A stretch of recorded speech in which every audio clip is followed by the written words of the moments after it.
এক আঁঠু পলস আৰু মই বৰ্তমান উপস্থিত আছোঁ নাজিৰাৰ বাৱলী মৈদামত আৰু এই অঞ্চলৰ বহু লোকৰ বাসগৃহ এতিয়াও পলস পৰি আছে, বাসগৃহত পলস পৰি আছে আৰু মই যিটো বাসগৃহ দেখিছে তাৰ তেওঁলোকৰ বাসগৃহটো চোতালত দেখিছে আপোনালোকে এতিয়াও এক আঁঠু পলস পৰি আছে আৰু ইয়াৰ লোকসকলে জানিবলৈ দিছে যে এই অঞ্চলত ইয়াৰ যিসমূহ পৰিয়াল আছে পৰিয়ালসমূহে বৰ্তমানলৈকে ভালদৰে ৰিলিফ পোৱা নাই আৰু যিসকল লোক আহিছে সেই লোকসকলে এই স্থানৰ পৰা ইয়াৰ আগলৈ যিসমূহ বানাক্ৰান্ত অঞ্চল আছে সেই অঞ্চলসমূহলৈ যায় আৰু ইয়াৰ স্থানীয় লোক আছে আমি তেওঁলোকৰ পৰা জানিম। কি ক'ব আপোনালোকে ৰিলিফ পাইছেনে ভালকৈ? আমি এতিয়া বিশেষ ইমানকৈ ৰিলিফ পোৱা নাই। যিটো চৰকাৰী মুখ্যমন্ত্ৰী কিবা পেকেজ পালে তাৰে আমি কিছু অংশ পাইছোঁ, কিন্তু যিসকল বাহিৰৰ গাড়ী আহিছে আমাৰ ইয়ালৈ সেইসকল গাড়ী ডাইৰেক্ট আমাৰ ইয়াৰ পৰা গুচি যায়। আমাৰ মেইন ৰাস্তা চাই পিনি আমাৰ সাহায্যই নিদিয়ে, ডাইৰেক্ট গুচি যায়। আমি ৰখালোঁ তেওঁলোকে সুন্দৰপুখুৰী বাগানপুখুৰীটো চাইডে দিব, কিন্তু আমাৰ গাঁওখনৰ কোনো নাম মেনশ্যনেই নাই। তেওঁলোকে সেইকাৰণে নৰখে গুচি যায়। সেইকাৰণে আমি বিশেষ একো সুবিধা বেলেগ পোৱা নাই। আমি কিমানটা পৰিয়াল আছে? আমাৰ ইয়াত মিনিমাম 100 ওপৰত পৰিয়াল আছে, কিন্তু বাকী আগলৈ কিছু সহায়যোগ কিন্তু পাইছে যদি আমি নাজানো। কিন্তু আমাৰ এইডোখৰত বৰ্তমান এতিয়ালৈকে বিশেষ এনেকৈ ডাইৰেক্ট এটা সুবিধা বুলি অহা নাই মানে এতিয়ালৈকে। ঘৰলৈ মানুহবোৰ সোমাব পাৰিছেনে? এতিয়া 2-1 সোমাইছে যদিও বাকী দেখিছে আপোনালোকে এতিয়া আমাৰ ৰাস্তাতে আছে, তেওঁলোকে এতিয়া সোমাবই পৰা নাই। আজি 2 দিন ধৰি গাড়ীখনত আমি ৰাখিবলগীয়া হৈছে তেওঁক।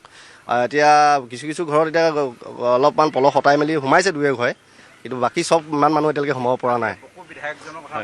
হয়, এই পথৰ কাষত যি এখন গাড়ী আছে সেই গাড়ীখনত আশ্ৰয় লৈ আছে এজন বৃদ্ধ লোকে আৰু লোক আছে আমি তেওঁৰ পৰা জানিম।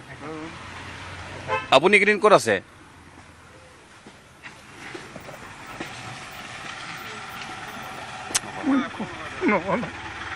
তেওঁ সঁচাকৈ আৱেগিক হৈ গৈছে, যিহেতু যোৱা 19 জুলাইৰ পৰা ইয়াত বান পৰিস্থিতি ভয়ংকৰ ৰূপ লৈছিল আৰু ইয়াৰ পাছৰ পৰাই সেই দিনটোৰ পৰাই তেওঁলোক পথতেই আছে আৰু পথৰ কাষত এখন আমি গাড়ী দেখিবলৈ পাইছোঁ। সেই গাড়ীখনতে তেওঁলোকে আশ্ৰয় লৈ আছে।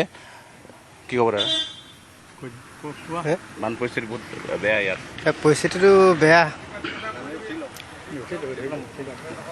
পৰিস্থিতিটো বৰ ভাল নহয়, সুবিধাজনক।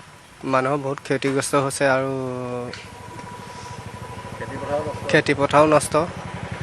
আৰুনো কি ক'ম আৰু এই চকুৱে দেখিছে। আমাৰ এই অঞ্চলটো হৈছে নাজিৰা বাৱলী মৈদাম গাঁও। নাজিৰা বাৱলী মৈদাম গাঁৱতো যথেষ্ট ক্ষতি কৰিছে। মানুহৰ ধান চাউল কাপোৰ কানি ঘৰৰ ভিতৰত তিতি গৈছে। গৰু ছাগলী হাঁহ কুকুৰাও কিছু লোকৰ উটি গৈছে। ইয়াত বান সাহাৰ্য্যৰ একেবাৰে নোপোৱা নহয়, কিছু পৰিমাণে পাইছে যদিও ৰাইজ এতিয়াও কিছুমান ৰাইজ ঘৰৰ ভিতৰত সোমাব পৰা নাই। 2-1 ঘৰৰ ভিতৰত সোমাব পৰা সুবিধা তেখেতলোকে কৰি লৈছে আৰু এতিয়াও আপোনালোকে নিশ্চয় এইবিলাক দেখা পাইছেই। মানে পথৰ মানুহৰ চোতালত এতিয়াও এআঁঠু বোকা পলস পৰি আছে আৰু চৰকাৰে নোপোৱাসকলক বা কোনো সংগঠনৰ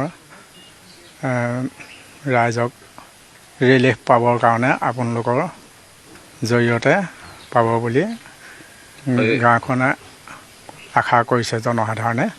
হয়, তেওঁলোকে আচলতে ৰিলিফ পোৱা নাই। আৰু এটা কথা জানিব বিচাৰিছোঁ, মানে এইবাৰ খেতি কৰিব পাৰিবনে পথাৰত?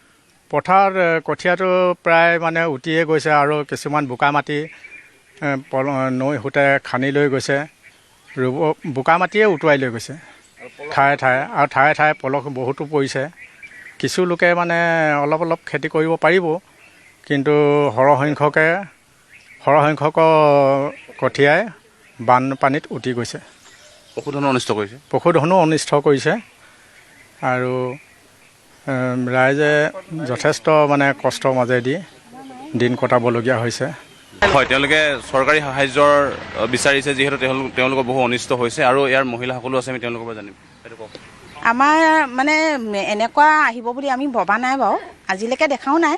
এতিয়া সেইদিনাখন অকস্মাত আমি চাই থাকোঁতে হঠাৎ গঁৰালে কুকুৰা যিমান আছিলে উমনি দিয়া, এতিয়া উদ্যমিতা আঁচনি আমি চৰকাৰৰ ফালৰ পৰা 10,000কৈ দিছিলে আমাৰ মহিলাসকলক। আমি কুকুৰা লৈছিলোঁ। এতিয়া কুকুৰা হাঁহ যিমান লৈছিলোঁ নহয়, প্ৰায়ভাগ মৰি শেষ। এতিয়া কুকুৰা মানে 2জনীমানহে আছেগৈ। এতিয়া চৰকাৰে সেইবোৰ হিচাপ ল'লে আমি এতিয়া একো দিব নোৱাৰা হৈ যাম। আমাৰ খেতি এতিয়া তাৰমানে বৰ্তমান পলসত মানে শুই আছে। আমাৰ এইবাৰ খাবলৈ দিগদাৰ হ'ব অহা বছৰলৈকে। এতিয়া একোতো কৰিব নোৱাৰোঁ, কঠীয়া বুলিবলৈ নাই, মানে তুলিবলৈও নাই বা কঠীয়া ক'ৰবাত ধৰি হেৰি কৰিবলৈও নাই। বাকী এতিয়া যেনে তেনে এতিয়া খাই আছোঁ, কিন্তু যিসকল এতিয়া মানে সাহাৰ্যবোৰ যিবোৰ ৰিলিফবোৰ আহিছে, আমাৰ এই অঞ্চলখিনিত যে একো নাই হোৱা বুলি ভাবে নেকি। তাৰমানে গাড়ীবোৰ এইডোখৰত আমি ৰাস্তাত আমি মাইকী মহিলাসকল ৰখি থাকোঁ, ৰখক এনেকৈ কওঁ, কিন্তু গাড়ীবোৰ কোনো নৰখে। অকল বামুণ পুখুৰী, সুন্দৰ পুখুৰী, কলিতা গাঁও, এনেকৈ নিৰ্মলীয়া, অকল সেই অঞ্চলখিনিৰ নামটোহে তাৰমানে বৰ্তমান আহিছে। উজনি অসমৰ বানাক্ৰান্ত ৰাইজৰ দুৰ্দশাৰ মাজতে সহায়ৰ হাত